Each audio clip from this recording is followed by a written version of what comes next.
Located in the heart of San Fernando, the public library once served as the hub of academia in the Southlands. For Southerners, the San Fernando Public Library is a piece of their historical identity. Its history dates back to 1909, when San Fernando Mayor J.D. Hobson identified the need for a free library for the city of San Fernando. He sought financial aid from Scottish-born American philanthropist Mr. Andrew Carnegie. Mr. Carnegie liked the idea, and he funded the project through to its fruition in 1919. Throughout its 96 years, the San Fernando Public Library welcomed thousands of people, molding minds, but not enough emphasis was placed on its aging infrastructure. The building deteriorated due to natural conditions and exposure to the elements. In January 2015, the library was closed. In the years that followed, the San Fernando Public Library would become nomadic. In 2015, services were relocated to rented facilities situated at the corner of Prince of Wales and Coffee Streets. However, Nallis sought more affordable rental options. In 2021, the service collaborated with the San Fernando City Corporation to establish the San Fernando West Indian Reference Library on Harris Promenade. In August this year, it had to be decommissioned as the city wanted use of its property.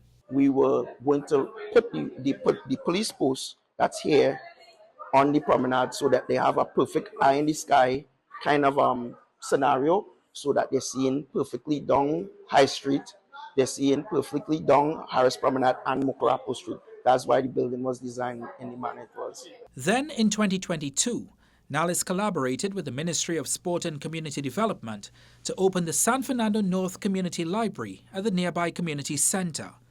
It remains the only library facility in the city, as stakeholders revert to original plans for their buildings. Speaking about original plans, there was a much bigger plan for the San Fernando Public Library. 5 floors of this building were allocated for a new, modern public library for the city. Nallis started outfitting the floors when, in 2010, they were ordered to stop working. A decision was taken to repurpose the facility into the San Fernando Teaching Hospital. In a statement to CNC3 News in June, Nallis said, from that point, the authority has been challenged to locate an alternative permanent facility to provide a modern 21st century library for the people of San Fernando and environs.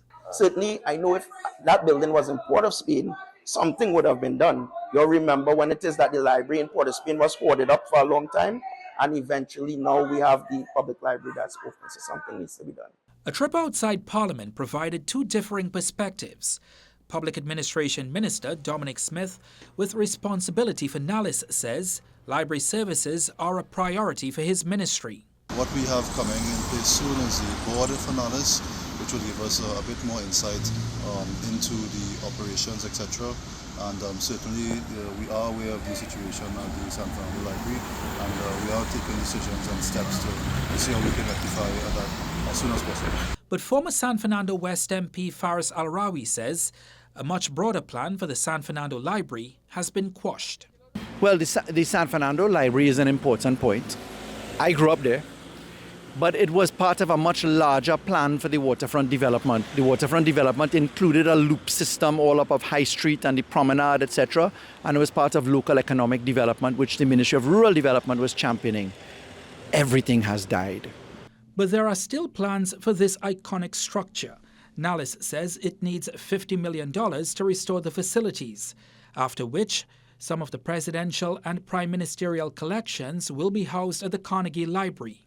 Mayor Paris says he's been in touch with Education Minister Dr. Michael Dowlatt. As a matter of fact, Dr. Dowlatt and I speak very often, and Dr. Dowlatt would have indicated that he would have wanted there to be an institute for AI research, right? Which I think, it could be something that we could look into, right?